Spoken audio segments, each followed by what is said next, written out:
제가 이제 서론을 빼고 하지.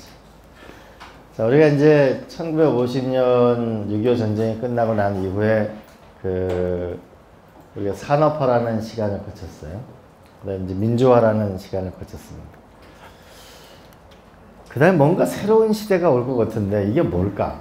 그래서 김영삼 대통령은 신한국이라고 생각을 하셨어요. 세계화라는 단어를 만드셨어요. 그다음에 김대중 대통령께서는 국민의 정부라는 말을 만드셨어요. 그다음에 노무현 대통령께서는 참여정부, 뭔가 사람들이 점점 참여하는 쪽으로 뭔가 세상이 바뀌는 거예요. 참여정부라는 말을 만들었어요. 그 다음에는 우리 이명박 대통령이 뭐죠? 이명박 정부. 이명박 정부로. 박근혜 대통령은 뭐죠? 무슨 정부죠? 네, 그렇게 됐고 이번 문재인 대통령은 뭐죠? 사람의 문제다. 뭐 이런 산업화 민주화 다음에 정말 우리가 누구도 한번 어디로 가야 대한민국이 하나로 갈 건가, 이런 게 이제 앞으로의 과제라고 보는데, 저는 그거를 산업화 민주화를 넘어서 문명국가라는 것, 우리가 선진국가를 넘어서 문명국가, 그 문명국가를 넘어서 새로운 문명을 창조하는 그런 국가를 한번 만들어 보자, 이런 걸 한번 해보겠습니다. 자, 우리가 인류 문명사를 지난 한 쭉 침팬지의 자손들이 여기까지 살아왔습니다. 근데 지금 농경시대 이래로 하나의 가장 특징적인 현상을 보라 그러면은, 인간은 뭐냐면 지식을 지배하는 자가 세계 문명을 주도해 왔어요. 지식을 만들고 지배하는 자가 세계 권력의 중심에 섰어요. 예를 들어 보면은, 과거에 아주 오랜 시절에는 제사장이 재정일치 사회가 왔어요. 저기 하늘을 쳐다보고서 별을 보고서 이 전쟁에 이길 수 있을지 질지, 태풍이 오는지 안 오는지, 이 하나님과의 대화를 할 수 있는 능력이 굉장히 중요했어요. 이 제사장이 권력을 가지고 있어요. 그 뒤에 사람이 슬슬 모이게 되면서 문자를 만들게 되면서 책이라는 걸 만들게 됐습니다. 책을 만들게 되니까 이 책이라고 하는 거는 당시 뺏겨 쓰게 되면 책 3권이면은 집이 한 채 값이었어요. 그러니까 귀족의 시대가, 왕과 귀족의 시대가 오는 것이죠. 오로지 글을 읽고 책을 쓸 수 있고 책을 볼 수 있는 그들의 귀족의, 왕과 귀족의 시대가 열렸던 거죠. 중국 역사를 보면 당나라나. 그래서 과거에 노예한테는 절대 글을 가르치지 않는다. 왜? 글을 알게 되면은 불온한 사상이 싹 틀 수 있으니까. 그러다가 인쇄술이 발견되게 됐어요. 인쇄술이 발견되니까 보다 지식이 광범위하게 퍼지게 됐습니다. 이게 중국으로 보면 송나라예요. 이때 생기는 게 뭐냐면 사대부라는 게 생겨납니다. 그래서 주자나 일반적인 이제 많이 지식인들이 늘어나게 되는 거죠. 그래서 한반도에 보게 되면은 고려 시대까지만 하더라도 무신이나 귀족들 중심으로 갔다가 정도전이라는 사람이 도저히 이거는 못 보겠다고 해서 결국은 정도전이 사대부가 중심이 되는 나라를 만들겠다는, 소위 이성계와 함께 조선이라는 나라를 만들게 됩니다. 이게 서양에서는 인텔리겐차가 생기게 됩니다. 그래서 지식을 깨우친 자들이 계몽주의 사상을 가지게 되고 결국은 프랑스 혁명도 일으키고 산업혁명을 일으키는 계기가 됩니다. 그러다가 20세기가 들어서게 되면서 큰 변화가 일어나게 되는데 텔레비전하고 라디오가 생기게 됩니다. 그리고 또 하나는 미디어라는 게 생깁니다. 신문이라는 게 생기게 됩니다. 뉴욕타임즈나 다우라고 하는 사람하고 존스라고 하는 사람이 둘이서 저기서 어떤 기업이 무슨 기업 정보를 갖고 있다더라, 이런 걸 슬슬 써내기 시작한, 기업 정보를 만들기 시작한 게 뉴욕 시장의 증권가의 그걸 만든 다우존스 지수를 만들게 됩니다. 그래서 그게 하나가 생기고, 또 하나는 대학이라는 것이 광범위하게 20세기 들어 생기게 됩니다. 산업혁명 이후에. 그러다 보니까 권력이 어디로 넘어가요? 대형 미디어를 갖고 있는, 뭐냐, 무제한의 지식을 공급하는 큰 대형 언론사들에게, 신문사, 방송사에게 권력이 넘어가게 되죠. 그리고 또 하나는 대학으로 권력이 넘어가게 되는데, 한국 사회만 하더라도 서울대학 총장님이, 어느 대학 총장님이 대학 졸업식에서 무슨 말씀을 하셨는가가 한 사회에서 이슈가 되기도 하고 이렇게 되죠. 그러다가 이게 인터넷이 생기고 났는데 지식의 생산 방식 자체가 근본적으로 바뀌고 있죠. 그래서 지금 보면은 역시 전 세계 최고의 지식을 만드는 게 미국의 연구 중심 대학이 하나가 있다면, 이게 구글이라는 것을 보게 되면 전 세계 지식이 글로 급속히 빨려 들어가는 우리 현상을 볼 수 있을 겁니다. 자, 그럼 앞으로 우리가 언어적인 영역이 이제 문제가 좀 해결되면 훨씬 낫겠지만은, 우리가 다음이라는 거하고 네이버 지식인이 아이들한테는 이게 학교 교과서를 대체할 수도 있잖아요. 내가 우리 아들한테 뭐를 아들이 물어보면 내가 대답을 하면 아들의 얼굴을 쳐다보면서 검색해 볼까? 이렇게 되죠. 그럼 과연 우리는 다음이나 네이버 지식인은 구글을 능가할 수 있느냐?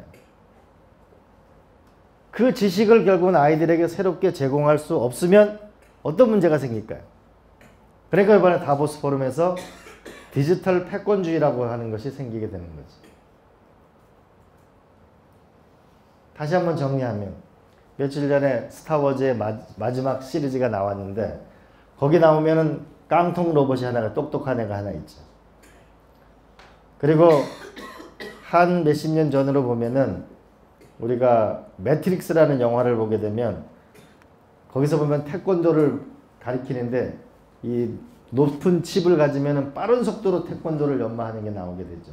막 그 장수가 지나가면서. 그럼 앞으로의 지식을 누가 지배하게 될 건가?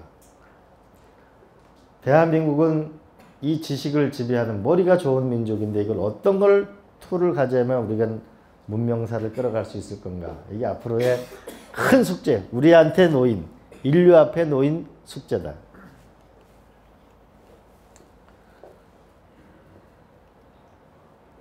그 다음 두 번째로는 우리의 현실을 한번 잘 보자 그랬습니다. 우리의 현실은 하나는 대륙국가와 해양국가 그 사이에 있는 반도국가다. 그래서 912번의 외침을 당한 거다. 지금도 한반도를 둘러싸고 있는 정세가 심상치 않죠. 왜 그러냐? 대륙 세력은 해양으로 나가기 위해서, 해양 세력은 대륙으로 뻗어나가기 위해서. 그래서 여기가 우리가 다리가 되면 기회가 될 것이고, 그대로 우리를 짓밟고 자기의 세력을 확장해 나가려면 우리한테 어려움이 올 건데, 이 문제를 어떻게 해결할 거냐? 우리의 처해 있는 현실. 두 번째로는 분단국가라는 거. 그 다음에 세 번째로는 65%가 산이라는 거. 그리고 20%가 농경지고, 나머지가 강이고, 9% 땅에만 집과 공장을 짓고 살고 있다는 거예요. 근데 유럽의 산에 가면 얼마나 경치가 좋고, 거기다가 목축업도 많이 하고 치즈도 많이 키우지만 우리의 산은 그렇지 못하죠. 이 문제를 어떻게 풀어갈 거냐. 또 하나는 어쨌든 14살까지는 가장 머리가 좋은 사람들이 대한민국 사람들이고, 가장 노동시간이 긴 사람도 한국 사람들이고, 가장 노는 시간이 긴 사람도 한국 사람이다.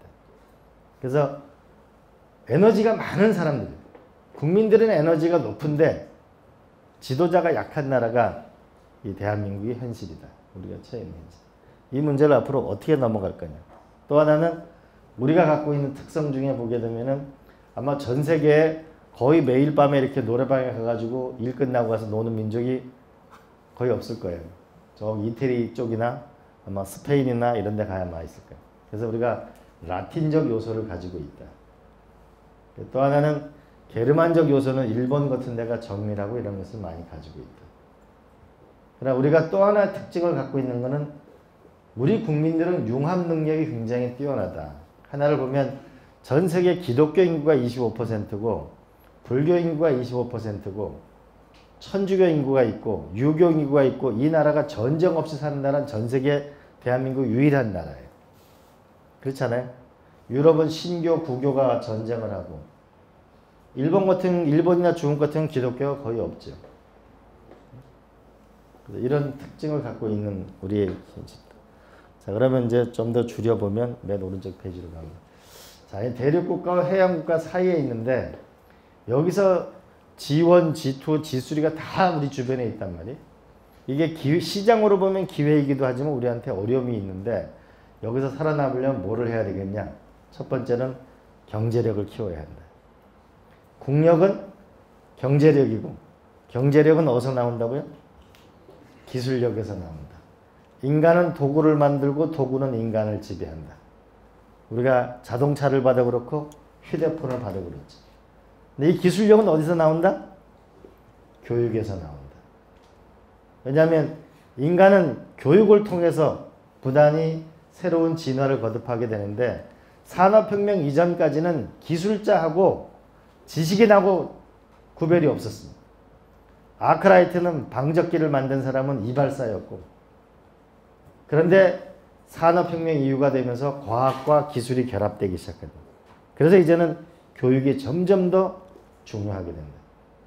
교육이 없으면 지식이 탄생하지 않는 거고 지식이 없으면 이론이 안 생기고 이론이 없으면 특허가 없고 특허가 없으면 기술이 없고 기술이 없으면 산업이 없는 거예요. 그래서 이걸 풀어나가려면 교육혁명이 대한민국에 가장 절실하게 중요한 문제다. 근데 우리가 꿈을 가져보자. 독일이 8,500만인데 만약 우리가 독일 정도에 살 수만 있다면 더 나아가서 일본 정도의 경제력을 갖는다면 동북아나 세계에서 우리의 운명을 달리할 거 아니겠어요? 근데 주눅 들지 말자. 우리가 네덜란드가 경상남북도만한 나라가 150년 동안 전국 1등을 한 적도 있어. 전 세계 1등을 한 적도 있잖아요. 영국이 대한민국 한만 나라잖아요. 근데 전 세계에 해가 지지 않는 나라를 만든 적도 있고. 그래서 우리가 주눅 들면 경제력을 키워나가자. 두 번째로는 분단을 극복해야 된다. 많은 사람들이 한반도에 가장 큰 리스크가 있다면 분단 리스크가 가장 큰 리스크인데 통일로 간다는 걸 서두르지 말고 평화를 만드는 것을 우리의 핵심적인 노력으로 해야 되겠다. 근데 이 평화를 만드는 부분에 있어서도 우리가 전략적으로 생각해야 될 것은 미국, 중국, 일본, 러시아가 남북한을 화해와 평화와 통일로 환호하고 박수를 치지 않으면 생기기가 어렵다. 그래서 동북아 문제를 항상 분단 문제를 생각할 때는 한국, 중국, 일본, 러시아, 북한, 미국을 항상 넣어서 우리가 함께 생각해야만 우리의 길이 열리고 그래야 친미냐 반미냐 종북이냐 아니냐 이 지긋지긋한 걸 풀어 넘어 뛰어야 우리의 미래가 열릴 수 있겠다. 이렇게 볼게요. 그 다음에 또 하나는 대륙국가와 해양국가의 사이에서 우리가 우리 입지를 최대한 살려보자. 그게 우리의 사례를 보게 되면 네덜란드라는 사람이 있었다. 밑에 보면 스페인이 있었고 위로는 프랑스가 있었고 이쪽엔 영국이 있었고 강자들 틈 속에 살아남았는데 자기 땅의 3분의 1 정도가 바다보다 낮은 경상남북도만한 그 네덜란드가 세계 1등이 됐어요. 근데 이들이 자기들의 DNA를 가지게 된 거지. 상인의 DNA를 가지게 됐고 그래서 윌리엄 공이 사위죠. 영국 런던으로 가서 11,000명을 이끌고 가서 런던을 점령해. 그래서 한 게 뭐냐면 명예혁명. 명예혁명을 통해 가지고 명예혁명의 내용은 종교의 자유를 만드는 거. 그 다음에 종교의 자유를 찾아가지고 영국으로 오는 사람들한테 기술 이민을 광범하게 받아들이는 거. 그리고 증권거래소나 금융을 끌어들이는 것이지. 그리고 이 네덜란드 사람들이 허드슨이라는 사람한테 네덜란드와 거의 같은 입지를 만들어 달라고 한 게 발견한 게 뉴욕 땅이라고. 그래서 뉴욕에 다시 또 증권거래소가 생기고 네덜란드의 유전자가 영국으로 뉴욕으로 가는 것이다. 또 하나는 네덜란드 유전자가 영국으로 퍼졌는데 물론 영국이 자체로 발전한 것도 있겠죠. 스코틀랜드 사람인 아담 스미스도 있고 스코틀랜드 출신인 우리가 증기관을 만든 사람도 와트고 스코틀랜드 사람들은 영국의 역사가 아니고 스코틀랜드가 만들었다고도 주장하죠. 어쨌든 근데 이 영국이 만든 게 어디예요? 홍콩이죠.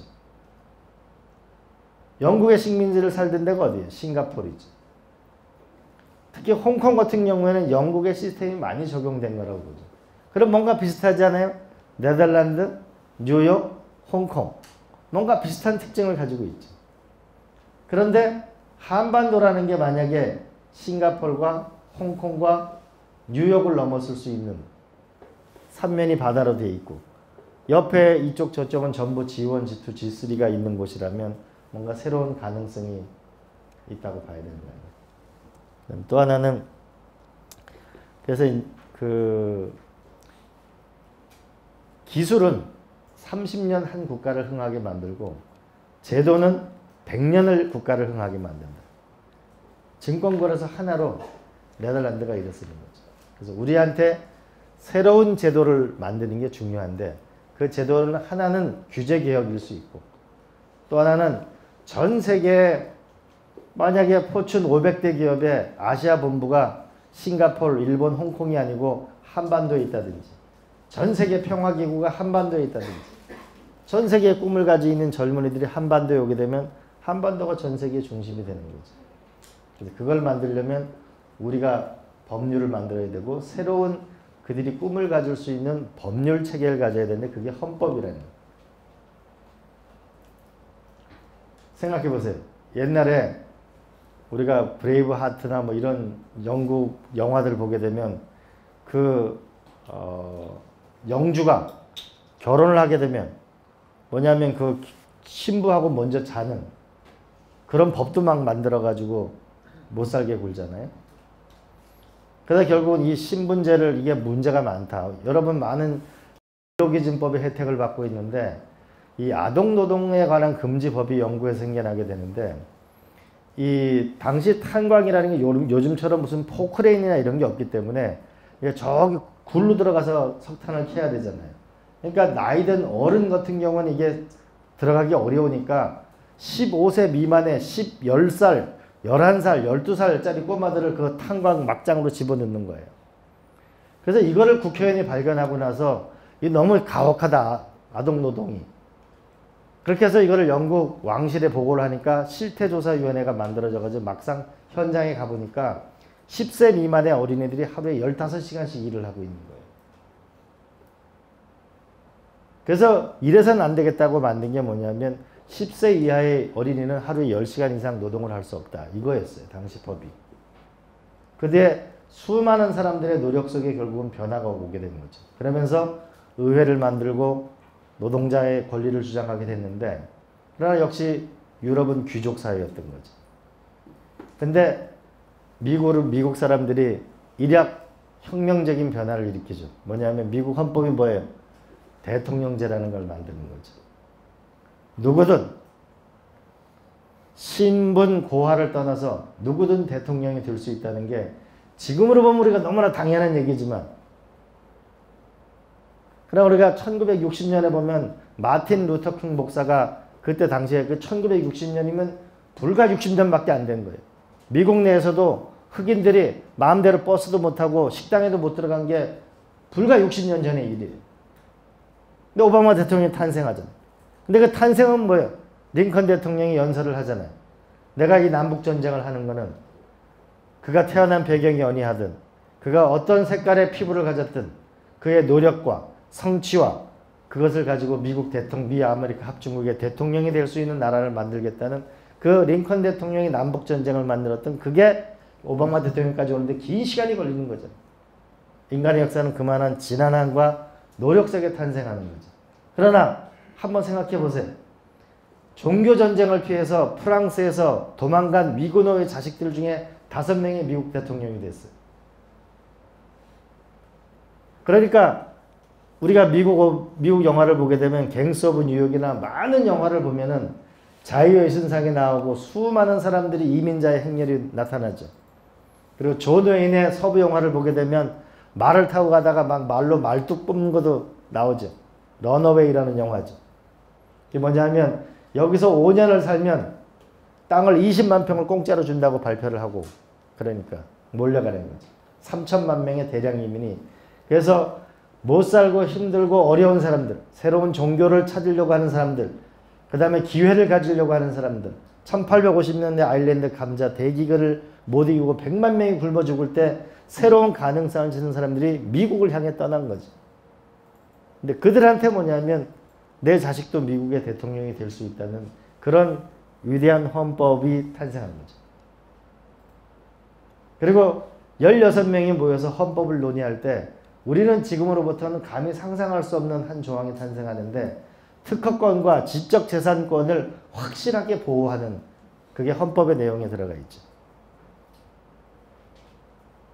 그게 오늘날 미국을 만든 거예요. 그러면은 우리가 적어도 이 한반도가 전 세계 인재들이 모여들게 되면 미국보다 더 뛰어난 더 좋은 사람들이 기회의 땅이 될 수 있는 법률과 제도를 만들고 헌법을 만들 때 우리한테 기회가 온다.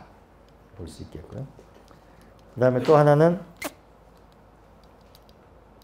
왜 이러냐. 뭔가 이게 많아서 그래요. 그 다음에는 모든 건 다 리더가 정하는 건 아니지만 리더가 중요한 건 틀림없는 것 같아요.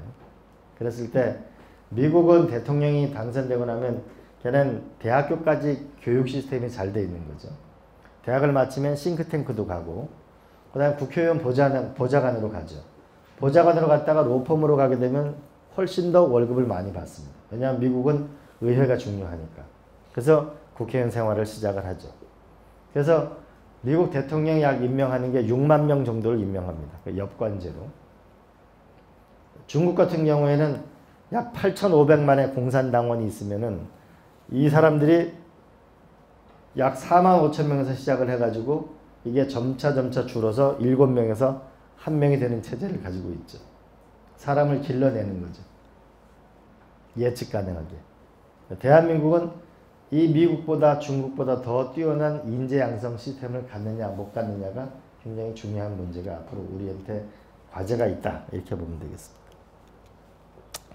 자, 그러면 이제 제가 우리의 본론으로 돌아가면 한번 신문명을 만들어 보자 이건데요. 신문명이 뭐가 신문명이 생길까라고 보면은 우리는 4가지를 공부를 해야 된다. 4가지를. 하나는 세계 정세가 뭐가 이 세계를 가장 크게 변화를 일으킬 건가를 봐야 되는데 그 가장 큰 변화를 보게 되면 우리는 중국과 미국이 앞으로 어떻게 될 건가가 앞으로 50년 동안 세계 역사에서 가장 중요한 요인 중에 하나가 될 거다. 근데 이걸 어떻게 분석을 해야 되냐면 중국이 이제 10,000불쯤 되는데 이게 15,000불이 되고 20,000불이 되고 30,000불이 된다고 한번 생각을 해보세요. 그럼 저희들 같은 경우에 1985년도부터 소득 수준이 올라가니까 연탄을 안 떼잖아요. 그전에는 연탄을 떼고 살았잖아요. 가스로 바뀌잖아요. 지금 우리가 미세먼지 때문에 많이 중국도 좀 있으면 석탄을 안 떼고 이제 가스로 전환하는 일이 생길 수 있겠죠. 옛날에 우리가 먹을 게 없어가지고 풀하고 이렇게 섞어 먹다가 풀하고 옥수수하고 섞어 먹다가 그 다음에 결국은 쌀을 먹다가 그죠? 소득 수준이 올라가니까 지금 뭐냐면 고기를 더 많이 먹죠. 밥은 거의 쌀은 거의 소비를 거의 안 하잖아요. 그러다 요새는 건강하게 산다고 뭐를 먹어요? 옛날 몇십 년 전에 먹던 강냉이하고 풀하고 섞어서 먹고 있잖아요. 결국은 새로운 패턴의 변화가 이 소비 패턴의 변화가 수요의 변화가 오겠죠. 에너지의 변화가 오면 우리가 중국 같은 경우가 1년에 신생아가 2,700만 명이 태어나는 국가라고 제가 그랬어요. 그러니까 이자녀 정책을 쓰는 순간 뉴질랜드에 있는 우유회사 주식 가격이 올라가는 거죠. 하며 그런데 우리가 에너지 하나만 놓고 보면은 지구에 있는 자동차가 석유의 50%를 쓰는데 이 자동차가 전기 자동차로 바뀌면 그 에너지원은 어디서 찾을 수 있을까요? 두 번째로 이게 디지털 혁명이 진행되면 우리가 서울에 쓰는 전기의 50배만큼 전기가 늘어납니다. 그럼 이 전기는 어디서 에너지를 만들까요? 우리가 지난 1918년 이전까지 1800년부터 일어난 20개의 전쟁을 비교해 보면 그 중에 12개가 에너지와 자원 때문에 생긴 전쟁이에요. 그래서 앞으로 우리가 하려면 중국과 세계의 변화를 보는 게 가장 핵심적인 변화고, 두 번째 우리가 봐야 될 거는 우리가 많은 사람들의 위험을 경고하죠. 뭐냐 하면은 이 지속 불가능성의 위기에 처해 있다. 다들 동의하지 않죠. 그러나 우리가 이거는 부지불식간에 지구가 온난화가 돼서 온도가 조금 올라감으로 인해 가지고 우리에는 상상할 수 없는 미래가 기다리고 올 수도 있죠. 이 지속 불가능성의 위기를 누가 극복할 거냐. 그래서 항상 문명 국가가 되는 경우는 이 세 가지를 수반합니다. 하나는 당시의 최대 모순을 누가 극복하느냐. 최대 모순을 누가 극복. 우리가 그런 거 아니겠어요? 대통령 뽑을 때 뭘로 뽑아요? 당시 시대 정신이 뭐냐? 국민들이 무엇을 가장 아파하느냐? 무엇을 해결하느냐? 모순이 어디 있느냐? 이걸 보고 지도자를 뽑잖아요. 마찬가지로 세계 문명을 주도하는 국가도 당시에 최고의 모순을 누가 극복하느냐의 문제예요. 이걸 좀 더 쉽게 설명해 보면은 영국의 뭐냐면 산업혁명이라는 게 결국은 뭐예요? 우리가 일반적인 뭐냐면 신분제 자체가 타파되는, 노예제 자체가 신분제가 타파되는 거잖아요. 그래서 당시 최대 질곡을 누가 극복하느냐. 두 번째는 기술을 누가 선도하느냐. 청동기, 청동기 다음에 철기 다음에 누가 이 신기술을 선도하느냐인데, 지금으로 보면은 결국 디지털 시대를 누가 선도하게 될 거냐. 여러분 지금 일어나고 있는 변화를 그냥 산업혁명의 연장선상에서 보면은 이거는 저는 절대 아니라고 봅니다. 기술이 과거에는 산업혁명은 한 곳에서 일부의 사람에서 일어나는데 지금은 전 세계적으로 동시다발적으로 광범위한 기술을 가지고 지금은 변화가 일어나고 있어요. 그래서 이 디지털 기술과 사회를 누가 주도하게 될 거냐. 그다음에 세 번째로는 인간이 어떤 가치를 가지고 살아갈 거냐. 우리가 그 프랑스의 그 혁명 영화를 보면서 막 울잖아요. 그때 뭐냐면 자유와 평등이라는 거 아니에요? 그래서 우리가 소유라는 거, 풍요롭게 산다는 거, 이거를 가지고 결국은 내가 소유하는 거, 석세스라는 게 석세션이라는 승계한다는 거, 내 자식한테 또 무엇을 물려준다는 걸 석세스라고 생각했던, 그렇게 생각했던 것이 지금의 우리가 현재 우리가 산업 문명에 나온 거는 거대한 국가하고 큰 대량 생산 대규모 대도시하고 도시 속에 외롭게 사는 국가가 남은 거죠. 그래서 옆집에 누가 사는지도 모르고 외롭게 죽어가는 노인들이 있고, 젊은이들은 집도 못 사고 결혼도 못하고 직업도 불안정하고, 이렇게 지금 오늘을 어렵게 사는 거죠. 이 문제를 누가 극복할 거냐. 자, 그럼 다시 한번 정리해보면 우리가 앞으로 공부를 이렇게 해보자고요. 그 미국하고 중국하고 관세, 미국이 폭탄을 하고 나면 왜 할까? 전 세계 GDP와 전쟁과의 상관관계를 보게 되면 40%를 넘어가면 절대 불가한 권력, 25%가 넘으면 제국. 그런데 현재 미국이 어떻게 되고 있어요? 25%가 조금 안 되고 있어요. 조금 2차 세계대전 뒤가 50%였어요. 세계 절대 강자. 지금 25%. 중국이 거의 2위로 그걸 올라오고 있죠. 85년도 미국과 일본을 보게 되면 GDP의 3분의 1밖에 안 됐어요. 그때 일본이 뉴욕에 있는 건물을 사고, 소니 픽처스 우리가 영화사도 사고, 그래서 재팬이 마치 미국을 사는 것처럼 당시 기사들이 많이 나왔었죠. 그때가 3분의 1 수준이었어요. 지금 중국은 일본이 아니고 훨씬 더 높고 인구도 3배가 많은 거죠. 그러면 이 양자 사이의 갈등을 정확히 봐야만 우리의 미래가 있는 거죠. 자, 관세 폭탄이라, 관세에 대해서 미국 정부가 세게 나왔어요. 1년에 400조 원 정도 미국이 중국한테 적자를 봅니다. 근데 만약 관세 폭탄 이걸 계속하면 무슨 일이 생길까요? 메이드 인 차이나가 효력을 어떻게 가질까요? 그 다음에 미국이 또 발표하는 게 무역 적자는 400조이지만 지적 재산권으로 손해보는 게 600조다. 이렇게 발표를 했단 말이에요. 지금 우리가 목도하고 있는 이거는 시작에 불과하다. 앞으로 이 미국과 중국과의 이 갈등을 우리가 미리 예견하고 여기서 중재하고 여기서 솔루션을 내야만 우리의 살 길이 있다는 거예요. 이게 우리의 절체절명의 과제라는 것을 인식을 해야 돼요. 그래서 중국의 성장을 봐서 앞으로 미국과 어떤 갈등 요인이 있는지, 그러면 갈등하는 것보다는 협력하는 게 훨씬 더 이익이라는 거, 그 협력이 하는 데는 뭐가 있는 건지 그걸 우리가 찾아내야 되는 것이 세계 평화를 유지하는데, 한반도를 유지하는데 가장 중요한 문제다. 다음 페이지.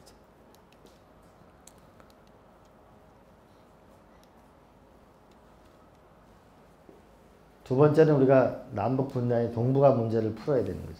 풀어야 되는데 여기가 복잡하게 하지 않고 그냥 이 얘기 하나로만 할게요.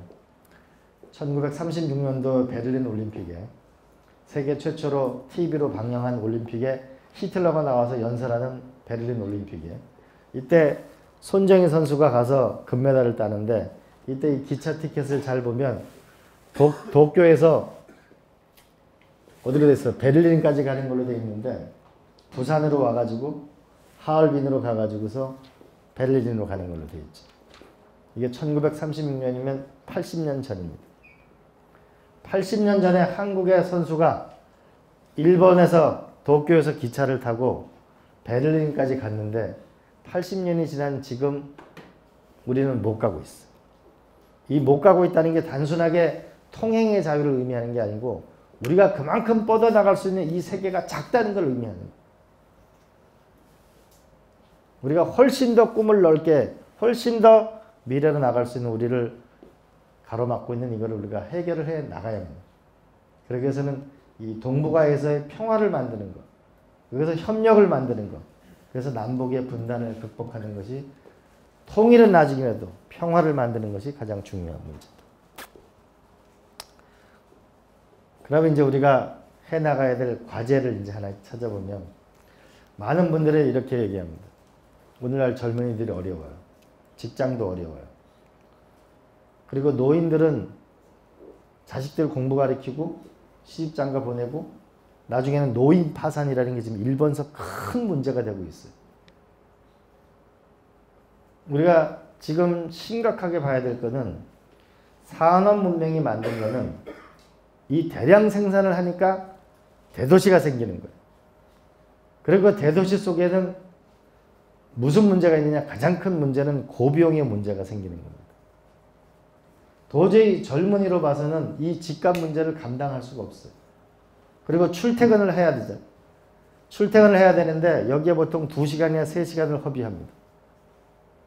그리고 차를 끌고 다니면 차는 96대가 주차 상태에 있어요. 왜냐하면 출근하고 파킹해 놓는 거니까. 그리고 2.6대만 돌아다닙니다. 그리고 차를 유지하게 되면 돈도 들잖아요. 보험료도 내야 되고. 거대한 비용 속에 있는 것이 하나의 문제죠. 물론 에너지가 많이 쓰이는 것도 또한 문제고. 그리고 이게 더 큰 문제는 뭐냐면은 지금 유럽이 왜 자꾸 뭐냐면 복지를 자꾸 축소하는 일이 생기느냐. 그들이 뭐냐면 복지국가를 안 하려고 그러냐. 그게 아니고 과거에는 20살이나 25살부터 일을 하면은 60이나 65살까지 일을 하면은 75살이면은 사망했어요. 그러니까 쉽게 얘기하면 40년 정도 일을 하고 10년 정도 연금 생활을 하다 보면 이 사람이 지구를 떠났는데 이제는 75살이 돼도 지구를 안 떠나고 이게 100살이 되니까 우리가 수학적으로 생각해 보면 20살부터 60살까지 일을 했다. 40년 동안 일을 했는데 60살부터 100살까지 되면 40년 동안 일을 안 하고 우리가 살아간다는 게 산술적으로 가능하지 않잖아요. 그런데 대도시이기 때문에 비용이 더 큰 거죠. 신인류가 탄생한 거예요. 그래서 이런 고비용 구조를 우리가 반드시 극복해야 된다. 또 하나는 젊은이들이 무슨 벤처를 하고 싶으면은 기본적으로 젊은이가 꿈과 노력과 열정밖에 없는 거잖아요. 이들한테 비싼 임대료를 내고 사무실을 내고 오피스텔을 구하고 벤처를 할 수가 없잖아요. 진입 비용이 낮아야 된다. 그래서 제가 지난번 강의 때 그랬죠. 스티브 잡스나 휴렉 패커드나 다 성공하려면은 창고에서 성공해야 된다고. 그냥 그게 진입 비용이 낮기 때문에. 그래서 미국이라는 데가 다 창고 같은 데 친구들끼리 모여 살다가 그게 스탁 옵션을 세게 줘가지고 결국은 경제를 일으키는 거죠. 근데 우리는 이 고비용 속에 사는 대도시에 외롭게 있는 개인들. 근데 노동 형태는 점점 더 이제 평생 직장이 없어지고 젊은이들은 여러 가지 일을 해야 된다. 앞으로 지금 20살은 특별한 일이 없는 한 120살까지 살아요. 그리고 특별한 일이 없는 한 직업이 10개쯤 된다는 거예요. 그럼 이런 불안정한 상황 속에서 이런 고비용 구조를 가지면 젊은이들이 살아갈 길이 없는 거죠. 그러면 삶의 방식과 발전 방식을 근본적으로 달리해야 돼요. 이걸 찾아내면 우리는 문명의 주인공이 될 수 있다. 이걸 찾아내는 게 인류사의 가장 큰 과제다. 왜 사람들이 이 스마트 시티를 구글도 나서고 전 세계 기업들이 왜 전 세계가 나서느냐. 이 문제를 해결하기 위해서 나섭니다. 그러면 다시 한번 정리를 해보겠습니다. 이게 옛날 산업혁명 시절에 이 과거의 유럽이었고 산업혁명 시절에 이게 영국 국회의사당이었어요. 이 매연이 막 있는 게 문명의 상징이었어요. 이 공장 옆이 도저히 지저분하고 매연도 많아 살 수가 없어요. 그래서 떨어져 살게 된 거죠. 그러다 보니까 출퇴근이 생긴 거고 그러다 보니까 이런 집에 살게 된 거예요. 근데 근본적인 변화가 오고 있다. 쉽게 스마트홈, 스마트시티가 이게 미래의 핵심 산업인데 이걸 쉽게 설명해 볼게요. 에디슨이라는 사람이 발명한 게 발전기고 하나는 전구였어요.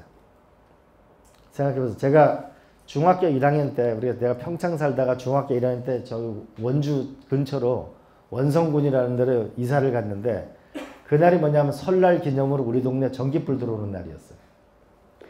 그러니까 전기불이 들어오니까 야, 이 방에 가도 전기불이 들어오고 저 방에 들어도 전기. 그게 76년도입니다. 76년 12월 31일인가 그랬어요. 그러니까 그거보다 훨씬 전에 에디슨이 이제 전기를 발견하고 난 다음에 제너럴 일렉트릭이라는 전설적인 회사를 만드는데 그 회사가 뭐를 만드느냐? 1902년도에 선풍기, 1905년도에 토스터기, 1910년도에 전자레인지, 1917년도에 냉장고. 이걸 왜 만들었을까? 에디슨은 틀림없이 이렇게 얘기했어요. 나는 필요를 먼저 발견하고 발명을 한다. 왜 필요를 발견했을까? 왜 토스트기계고 하필이면은 냉장고고 전자레인지가 왜 생겼을까? 이걸 생각해보세요. 사람들이 출퇴근을 해야 되니까 밥을 언제 하냐고. 토스트 기계가 나와야 빨리 먹고 가는 거죠. 냉장고가 있어야 음식을 보관하고 살 수 있는 거죠. 그 다음에 말 대신에 뭐가 생겼어요? 자동차가 포드라는 사람이 자동차를 만들었어요. 처음에 포드에서 다른 공장보다 2배 이상의 월급을 준다고 했을 때 난리가 났죠. 그런데 이 사람이 얘기한 게 결국은 노동자도 자동차를 타는 시대가 오겠다는 것이 만들어지게 된 것이죠. 그 다음에 또 하나의 변화가 벨이라는 사람이 전화기를 만든 거예요. 또 하나가 먹는 건데 그 스위스 옆에 29,000명이 지금 살고 있는데 부베라는 데서 100조 원짜리 회사가 나왔어요. 현재 100조 원이에요. 매출이. 뭐냐면은 출퇴근을 해야 되는데 엄마가 모유를 줄 수가 없잖아요. 분유가 나오는 거지. 아침에 출퇴근을 해야 하는데 먹을 게 많지 않잖아요. 시리얼이 생긴 거죠. 결국은 그 당시에 산업 문명 시대는 산업 문명에 맞는 방식의 집이 생기고 이동수단이 생기고 통신수단이 생기고 먹는 게 생긴다. 이것이 조합되어 있는 게 미래 도시인데 그러면 지금을 가만히 살펴보면은 말 대신에 자동차 대신에 자율주행차가 왔죠. 지금 드론이 슬슬 나타나고 있죠. 머지않아 시애틀에서는 이 드론으로 택배하는 게 이번에 시범지구를 정해서 하고 있습니다. 드론을 타고 다닐 수도 있어, 사람이. 자동차와 비행기와 그 중간 형태의 것이 드론인데 이것을 충분히 사람이 움직일 수 있죠. 우리 공상과학 만화 영화를 많이 보면 비행기보다는 작고 자동차처럼 비슷하게 생긴 거 이게 막 돌아다니잖아요. 자율주행차가 생깁니다. 그 다음에 인터넷은 이미 뭐 말할 것도 없고. 그리고 얼마 전에 보니까 그 집안에 있는 스마트 기기가 200개가 된다 그랬죠, 제가. 지금도 집에 이 뭐냐면 전자제품이 많아가지고 지금도 막 충전하는 거 뭐 이래가지고 보통 연결하는 선이 많은 게 아니잖아요. 집이 200개면은 그게 집이겠어요?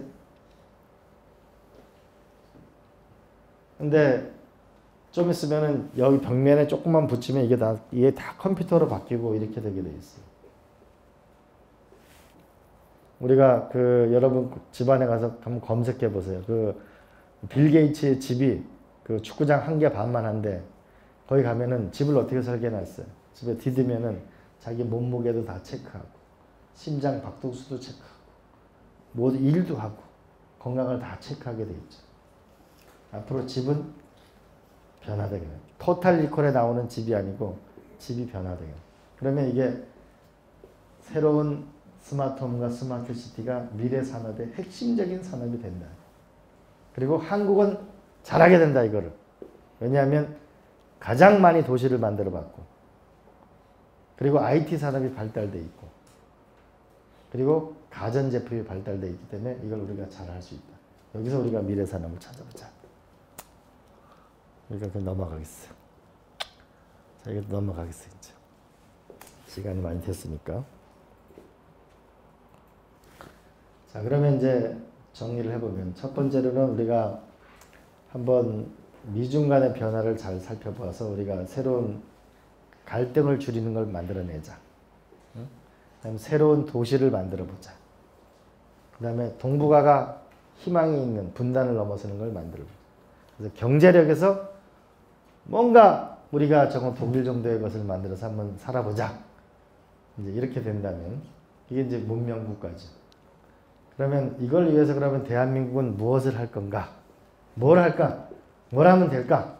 아까 제가 얘기했던 거 말고 첫 번째 우리가 많이 이건 우리 함께 생각해 봐야 돼. 첫 번째는 제가 이제 청와대도 있고 국회도 있고 도지사도 해보면서 내가 느끼는 거는 첫 번째 느끼는 대한민국의 미래는 누가 기획을 하는가? 누가 기획을 할까?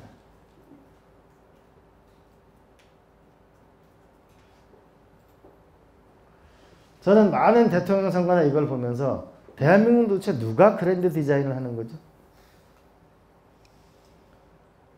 IMF가 오기 전에는 많은 정부 공공기관, 연구기관이 있었는데 IMF가 난 다음에 전부 지금 공공기관은 먹고 살기 힘들어요. 그 다음에 대기업이 갖고 있던 경제연구소 거의 다 굉장히 작아졌어요. 싱크탱크도 없어요. 정부 싱크탱크도 없고 민간 싱크탱크도 없어요. 그러면 정당에 있는 연구소가 그러면 미래 비전을 만드나? 제가 볼 때는 국가의 미래를 연구하긴 하겠죠. 근데 제가 볼 때는 상당 부분은 선거를 연구할 거예요. 대한민국은 누가 기획을 하느냐. 이 문제가 앞으로 한국 사회에 남은 큰 문제다. 뇌수가 없으면 사람이라고 하는 건 결국은 많은 정보를 가지고 그걸 가지고 지혜로 바꿔야 되고 그래서 의사결정을 해가지고 뭔가 새로운 걸 해야 변화가 일으키는데 기획을 하는 데가 없다는 거예요.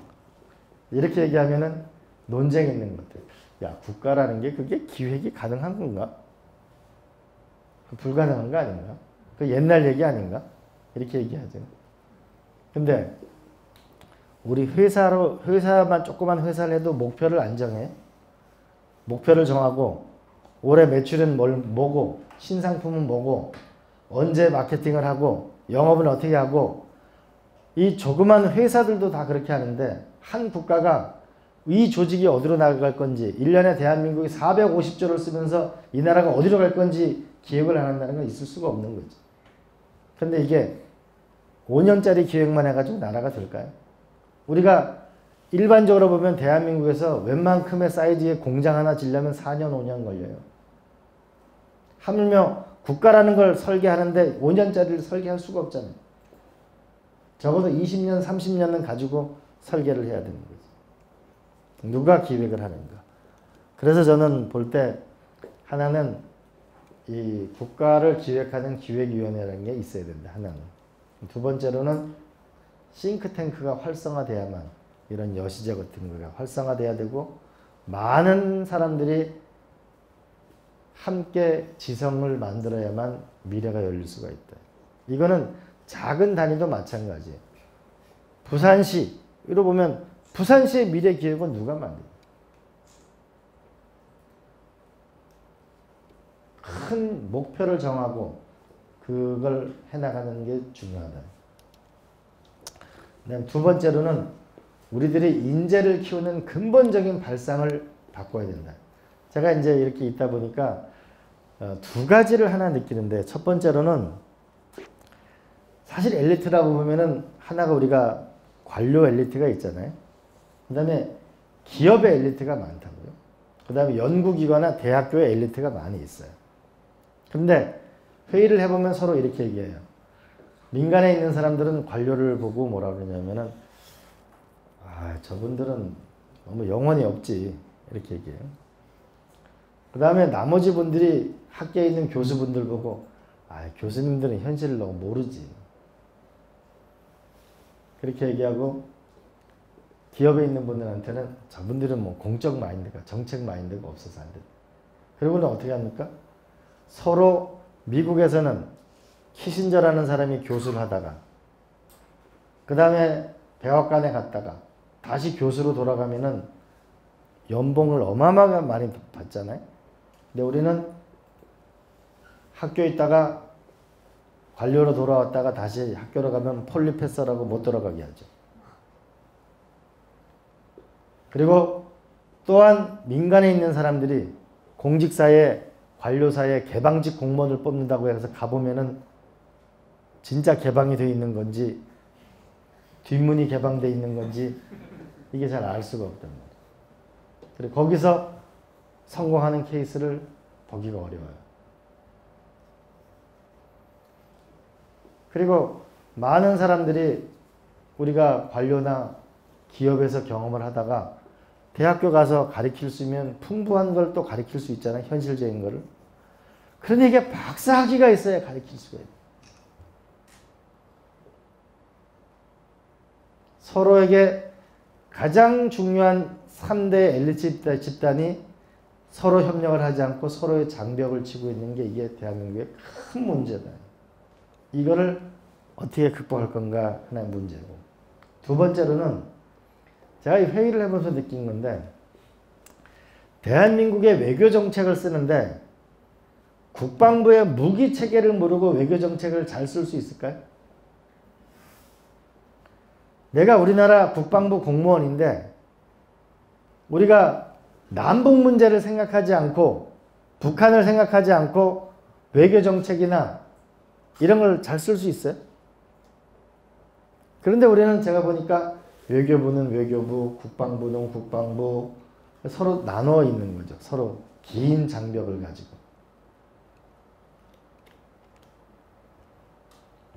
이 문제를 극복하려면은 결국은 우리가 약간의 직군이 있어야 된다. 외교도 알고 국방도 알고 남북 문제도 아는 일단의 직군별의 훈련들을 해야만 이 다양한 훈련이 일어날 수 있다. 그래서 이게 있어야 된다. 세 번째로는 이게 문과와 이과를 나눠서 공부를 해놓으니까 문과 이과를 나눠 공부하는 나라가 전 세계 한국, 중국, 일본 세 나라인데 나눠서 공부를 하니까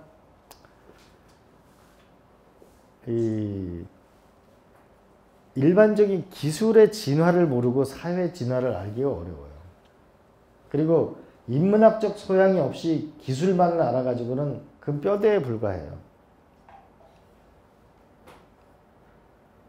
제가 지난 시간에 말씀드렸잖아요.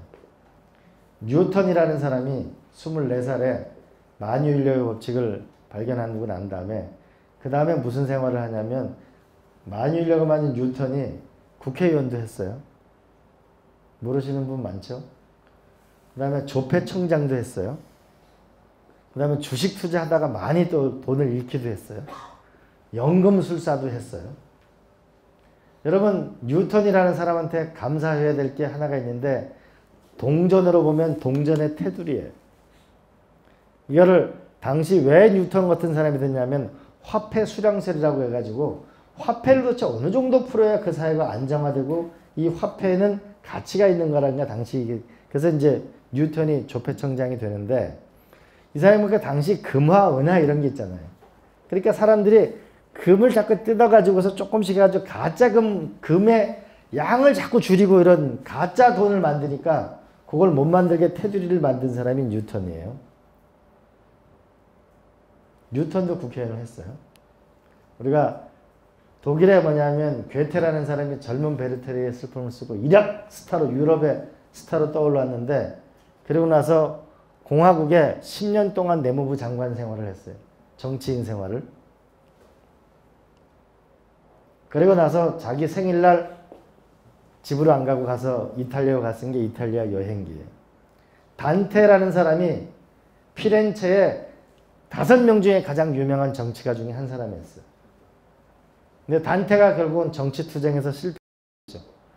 그래서 단테가 거기서 고난의 시절에 단테의 신곡을 쓰는데 돌아와라 단테 반성하면 라고 하니까 단테가 반성문을 안 쓰죠. 그래서 그의 책은 그 자기가 살았던 국가에서는 영원한 검서였어요. 우리가 문과 이과의 그 경계를 넘어서고 다른 사람의 생각을 배우고 우리가 두 사람이 걸어가면 항상 한 사람이 스승이 될 수 있다고 하잖아요. 우리가 10사람이 모이면 내가 암만 천재도 100가지 생각을 하면 하나의 생각이 틀릴 수 있어요. 그러니까 서로가 배울 수 있는 구조. 그래서 관료와 기업과 학계가 원활하게 돌아가는 시스템. 그 다음에 직업군. 이 엘리트 구조를 만드는 게 중요한 문제다. 그래서 저 같은 경우는 이제 대한민국이 언젠가는 인사위원회라는 걸 헌법기구로 만들어서 정권이 바뀔 때마다 끝없이 낙하산 시비를 하고 끝없이 싸우는 것보다는 인사위원회를 둬서 우리가 인재를 육성하고 키우고 하는 것이 굉장히 중요한 문제다라고 봤습니다. 지식지도 탐험관을 찾는 거예요. 저희가 이제 그 아르바이트도 할 수 있고요. 자원봉사도 할 수 있는데 결국 이런 것 같아요. 우리가 큰 강대국 틈에 사는 그 과정에는 학교 다닐 때 어렸을 때 학교 다닐 때 지혜가 뭐예요? 등치 큰 애한테 안 맞고 사는 길은 공부를 잘하는 길이다. 응? 우리가 지혜를 가지면 된다. 이 세상을 바꿀 수 있는 지혜. 우리가 미국이나 중국이나 일본이 못 보는 남다른 지혜를 가지거나 그들이 도저히 넘볼 수 없는 우리가 없으면 살 수 없는 어떤 산업을 만들든지 우리가 지혜가 있든지 그대로 아니면 위대한 사상을 가지든지 우리가 이거를 한번 해야 돼요. 그러려면은 우리가 공부를 해야 되는데 공부는 어떻게 하느냐? 지식지도를 만들어서 하는데 적어도 이 주제에 관한 한 쟁점이 뭔데 이 세상에 현존하는 최고의 지식은 어디까지 와 있냐? 그의 전문가는 누구인가? 그 이론의 전문가는 누구인가? 그 다음에 이 문제를 해결하기 위해 솔루션을 만드는 기술의 최전선은 어디에 있는가? 특허의 최전선은 어디 있는가? 그걸 알아서 우리가 그거를 조사한 다음에 그럼 거기서 한 발짝을 더 나가면 최전선에 쓰는 거죠. 그래서 지식의 최전선에서 한 걸음을 앞으로 나가려는 지식탐험가를 만들어야 된다. 서강대학교 최진석 교수가 그랬어요. 서양에는 있는 직업이 있는데 동양에는 없는 직업이 있다. 그게 뭐냐? 탐험가라고 그랬어요. 그래서 아니다. 지금부터 동양에도 직업을 만든다.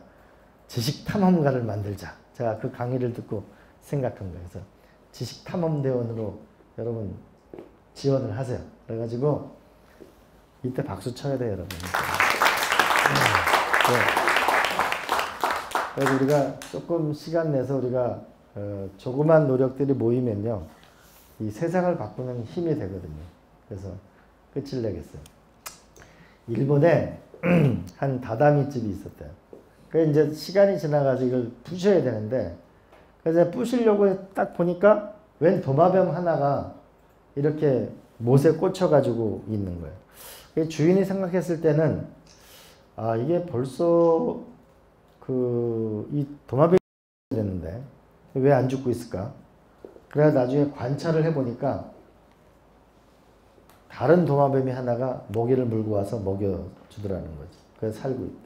그래서 이 사람이 자기는 이거를 뭐라고 표현할까? 그러면 사랑이라고 표현하고 싶다.